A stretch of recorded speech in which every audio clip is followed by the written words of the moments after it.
Hello, welcome back. Cái thiết lệ thời gian sau lúc anh in leo lệ về được bắt cái lò hay thì USB charger thì khai này hay là 12V come on. Thì giờ thùng lệ xong program những cái Amazon trong cái sản này chắc khóc mà phone charge nan te lại thiếu sang charge nan trong cái đòn turu lu tuka cái sản nga là hi cái Aerox saka đã thar bir zuni. Hello, welcome back to the channel. Epirata is back. Lo mga nu lom rồi ni June som hi pakhathian in vlog version te ang ve zong te kan senga kan plan kema plan right plan te po kan dei cho ve chana sei ka kuthi sele sei nu te min ala fit tok lo tu na hai kala tuam de bura han fit veng vong sela right te po kan tu mga lai ro su na sa ai wen bo hi chamalam pang ni sa alar kar wo sha te scooter te ka zuk phu fai tira fai to ke mi lo sil saka ma sei su la do ne ang da nga le mi so ba office ban hun lai ta ka ne traffic chu jam yo mai the ma saber kon sei du chu Aerox Mizoram tin WhatsApp group vì thế này ngay tên anh đi na thì chú member tu này hiện sắm đi lệ parit ngay đi lệ tao có sẽ chiang chơi lo cái năm tổ join đủ tan khát là lắm riêng câu về sắm sắm bằng ô khát là còn câu khát bốc join đủ tan chọn WhatsApp han mình lo DM mấy u lo sẽ Aerox này chú Aerox on là chú đủ cần phá lên đi anh này lâu đủ cần phá lâu chú có lâu xoay á bên right tiếp bộ thì mấy thầy chứ thì right tiếp bộ thì mấy thầy Aerox mua buồn đón tệ mấy nè Aerox này là ổn lâu và cái vừa xây đã bị chuông rồi cái adasti chứ bây giờ sử dụng nha cái ai chỉ con nó sẽ sưu tầm nó sẽ tra xin mà là chết nó sang bây giờ nó muốn sang thằng ai rồi là bộ một tốt tệ bike tập bộ được chân linh cái gì à lấy mình tìm về con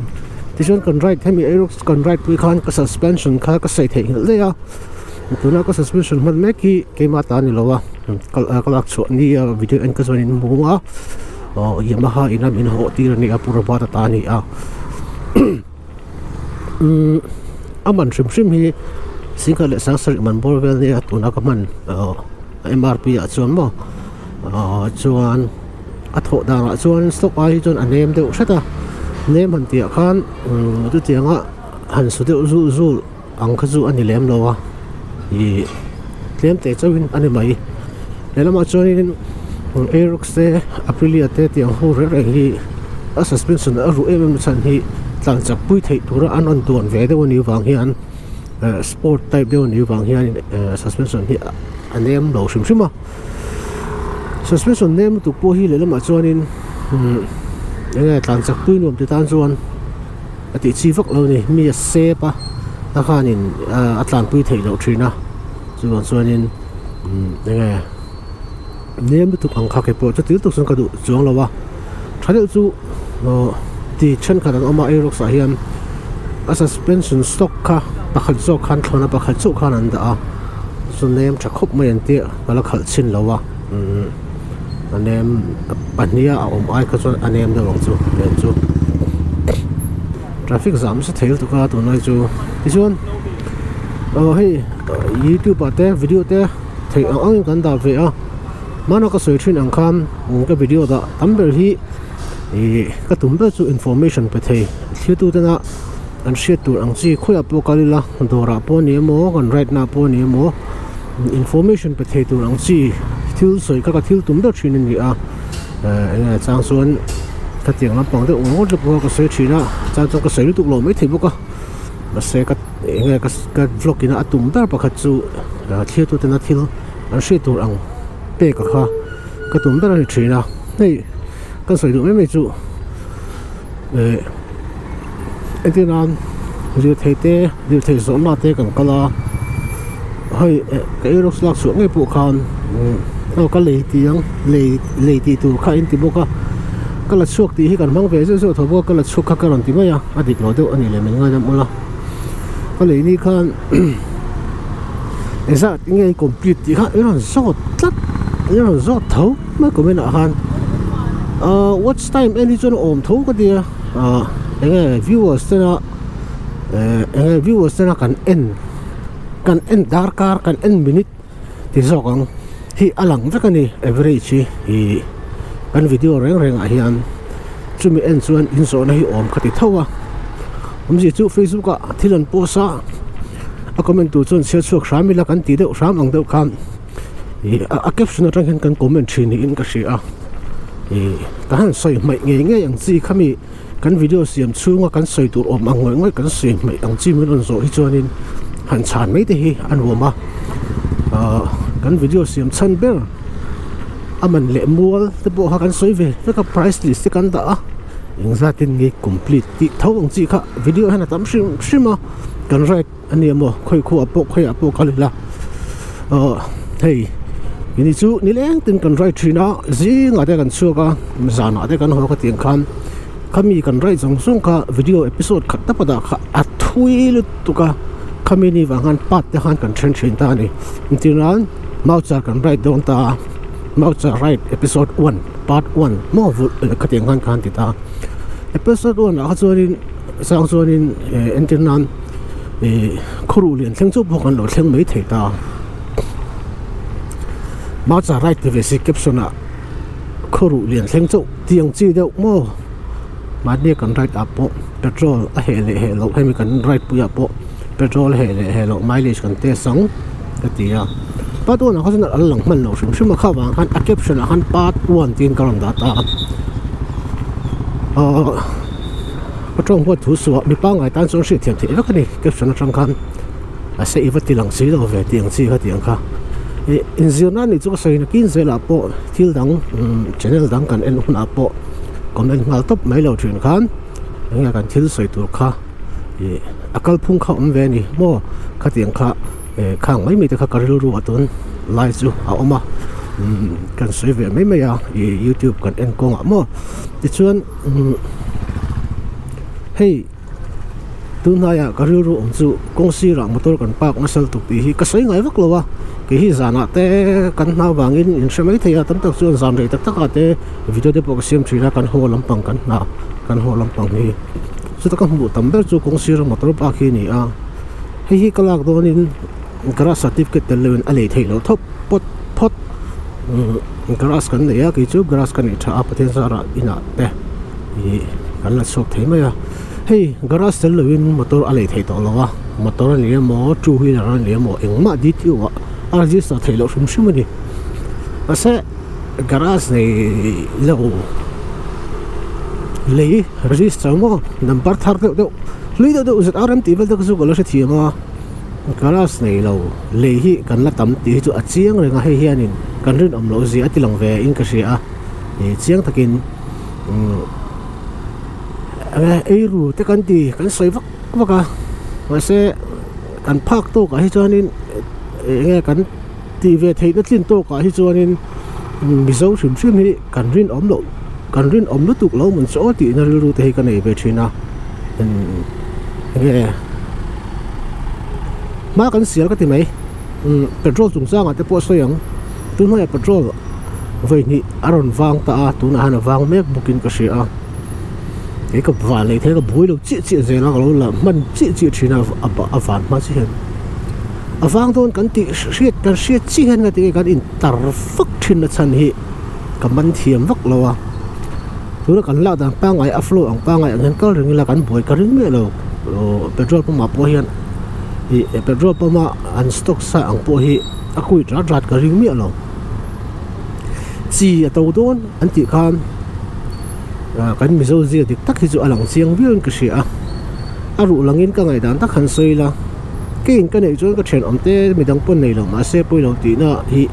còn riu ru ở here nên liền tao lúc tụi cái mình chỗ thì nó riu ru cái này chuyện nào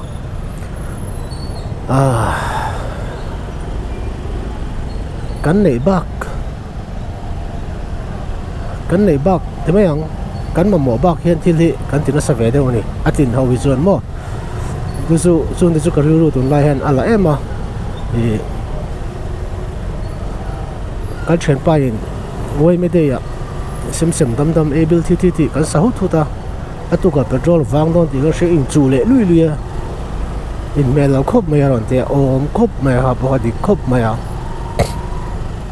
sem dam able ti hi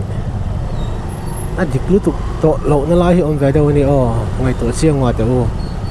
kan om dan lei lui hi mo cho vel de tu lai han ka ru hi ala vel tu ka kan sei ve ai ron mi le tan to kan rai re nga ru mi thak hian GoPro lensa ru fra lo am hian comment han alo lang man nge ya hei wang tak hi ni ru su la tan kalak tha tu ro thin na san zu lens ti fai rang tu chuanin ka ko tin mu rang ang ti na man om lo ta ka thei hil ol ve sim trong phei chuan mo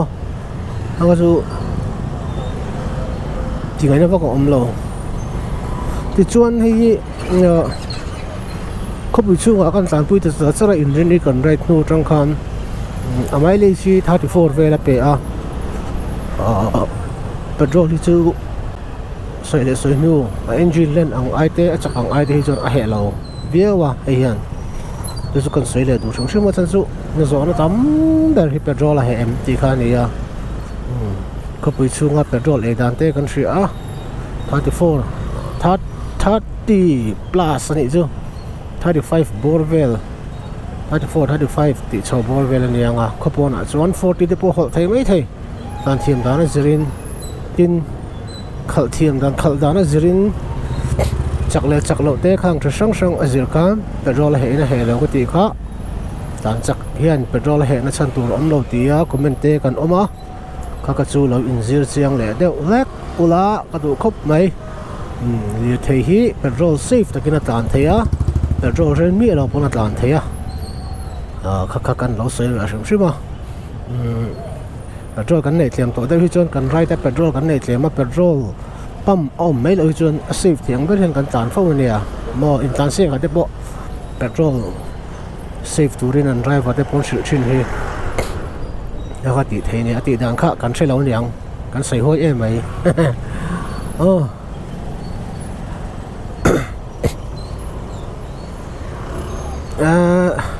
right hi hey tun lai ro tui atlak tama wang hian le kai ma kala fit to lo wang hian right hi chatil tu chun kala plan ngam lo ma se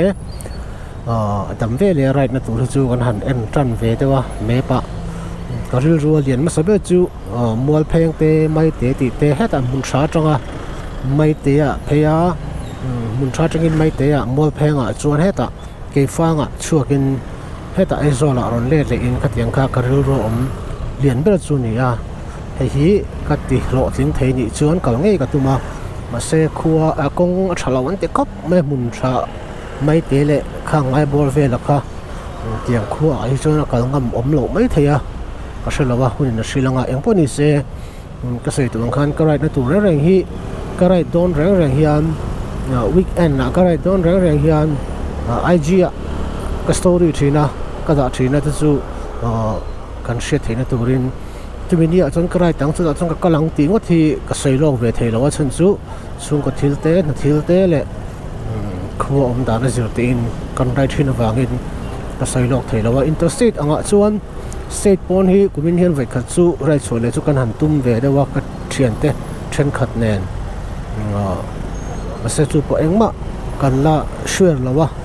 ti nge kan kal do na ti vel te po kan la soi lawa kan han tum dan mai chuan zampui tlang dung lampang kan mi zo khuwa sang te fan kan tuma riakin chu interstate kan tum deuh ka khat thun dia manipur lampang in request tam tak min on thon to arai turin chu chan pura subscriber te kala ron lati hlo ting man lawa pathen sara kan dama pathen in ramati chuan eng tik ni ma chuan chur chan pu te po karon la rai nge yang ti hi kala usai kalau soi lo kan itu kan lain mu memang lain hit lau ka electric scooter ni ha electric scooter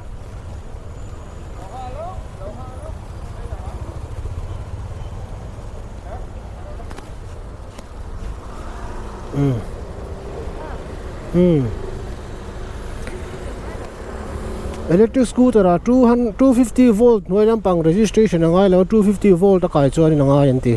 ka chiang lo pai phu mi zo thei lo ai zo chu ai lo om lo siam tha zo chen phum le a kin lo kan phum le he lo ma han phum le he lo man phum le alai an phum le a chu ti reng chu ni mai pathian local ma iso local ma an phum zo man ngai mo phum reng rot mai ni ai zo chu pai mo ring ko thalawin kan kala ro sur khan ani po min ti boi tre blom la kan kom sak le ron che dawa res hit lo khop mai su tam lut tu ka tun weekend khamo rin ni chang khan su ta sa cha ta chol mi la win la su se long chuan ai zo chu ma po hen chet na thleng chu atam mo tang ka ring se pathian in hun ta ka ro ron ti ha na alo mo me alright sak to ko mai mi tinga kan right thayang sa ta so mani sa aro alo wang ni hi phone lock thei lo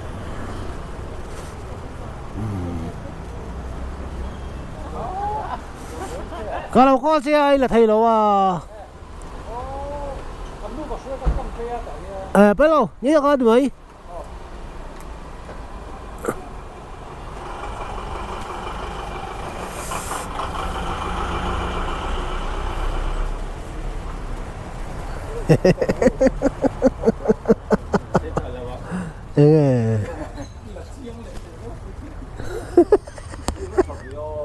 Mo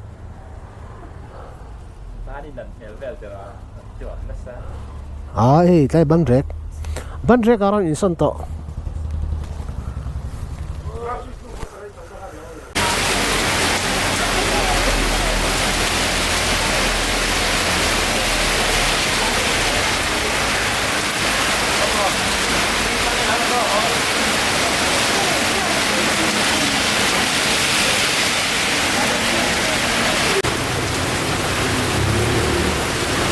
itu kan pula satu bar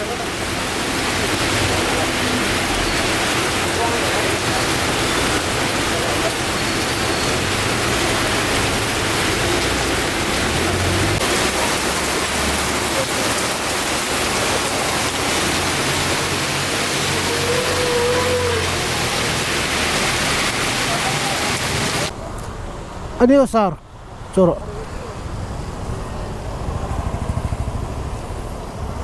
daruk la mini som ni pasari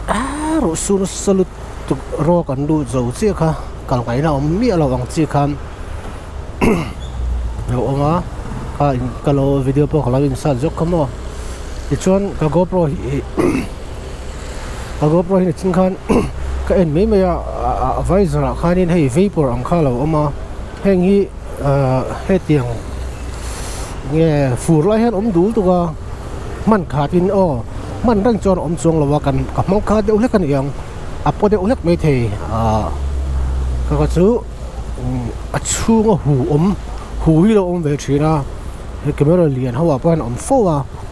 an camera alo in on zoom khan ka mi hu kha ron sok ta chu a lens a han ron bet thin ta apo de urup thina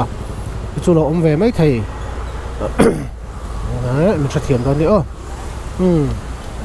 i chuan petrol vang em ai zola petrol van chung chut Australian Australian kan tlan me ke petrol vang em fur kumin fur chau chu sampon nan tur maya megraya te pon yang kong te phui atun hana phui va kan te le nga la ka soi du me chu rin om na bốc ka soi le tuwa mi so te hi kan rin om lo em mi ti the ni big te kin kan sum dong te kan soi du chu thil che kong aphui emo tianga kan har sa thian thil ti to kan chinga ka chu se bol ni lo kan hrewe ka tu pon ani ne to ka chuan thil kha aron to kha ani chuang lo wa an thil la ka kha ato po ni chuang lo wa lak tu po om chuang lo mai thaya se kong at dara wang te engama boina wang a thil kan ti to ri thini chu Christian lo me me ni Christian lo te po han an ti ka ring lo wa tiang hi heng hi chu kan sim angai ni kan enge kan sum dong te hian kan sim angai ni athian ni du ka ring me lo he thil chu a om lo ti wanga to de wa han sal tat te awang don ti wanga to de wa han sal te kan lo stock sa to tenan aman ron sanga athara kan la aman tawin kan la ani chuan kha ka chu kan sei thei ani lowa adan to reng po ni a mase kan all stock aman lui to atlem don ti awanga khan ti to ha riot re thin te hi chu a thalo ai hi man sana motor de chetu han hi den lut tok cha tal chau chu den shim rin ni kan zira ngai ni hey social media te kan khoi ve ai ru chu ti khati hi kan ti rang ai ru sei sel pe de te ka ti mai thina ke ma ti min ai ru thei din mun anga ta hian ding ve tai le ki ni hi enge kan anang ti te ka ngai tu thina sei sel chu kan sei sel sa khop mai ko san thengin kan mo ko sanin chu ti khati ti tur ti lo ai ru a sem lo chu ti khati kan ti kan sei sa ma se ka sei ang khang kan phak tok chu hian tu ko hi tu ma hi rin om tak tak hi kan om to lo mon le ti na ri ru kan nei ve thina na china ka sei pak enge le thei tan lak don chung changa progress certificate te angaya nei chuang mi lo kan la chuak thei reng thawa khang te kan rin om lo zi alam la chu ani a number 1 a chuan tin kha sum do tu na kan sei ringot ang chi te po kha ocean mi tak tak begina lam to lam te po kan ni mai thei mo piang tha tak tak lo hi ti kang na te voksa in chu na huna te hen alang thin ten te a fiam thuin mana khan in ni tu ka tong trai in khom bang nu ho voksa ser an chu hi ana thei lu tuk pi vel te mo kha nga khan kan rin na hi kan ti lang ve tu ani do lo mi ti te kha ka ri ro om thina ton lai chu khang vel ka thiam lo takin ka lo sei ve deuh ne nu ni chu rin om na hi kan tlak cham chuan apoi don tuk na kina mo tu mai ka rin ring zo don lo ka rin ring lo ton hak don rin amang o ti kha kan sei du ani chu ton tum lalmanga nu lom roi ni a hian rin amang o Christian ram ti ata na moi lo Christian ram ti ata na om lo hi kan ti ve tran tlat chuan rin amang o li thei khal chung sa nga kan sei le du chu kong si tanga kan tlan chu donin abigin mei chia ka tiang lo ru ka sei to bo ka sei po mana scooter khal ho hi in hoi lo thei lu tuk in tan chok zel motor lo tan le tan lo ta kha en ve deuh thini la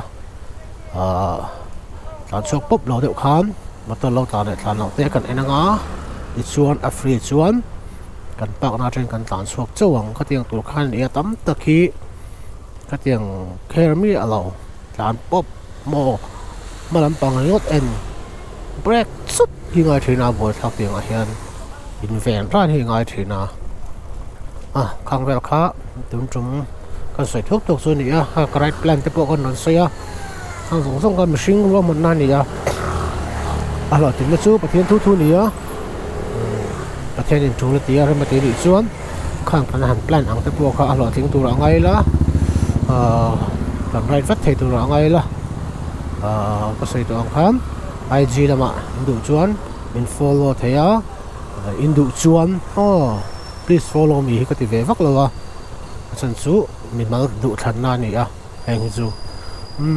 indu chuan khanga khan ka update ve thina right na tu te in aerox sei zong ka subscribe te group om turin ka som vek chu ni ti kha alo soya in om tu ni chuan IG a min DM mai don ni a ta ka veina kan block thei chu ni se la lo in veng thau lo in ankle thau la pathian ni ma ti chuan cái gì cũng lệ thôi đòn đi à bye bye các bạn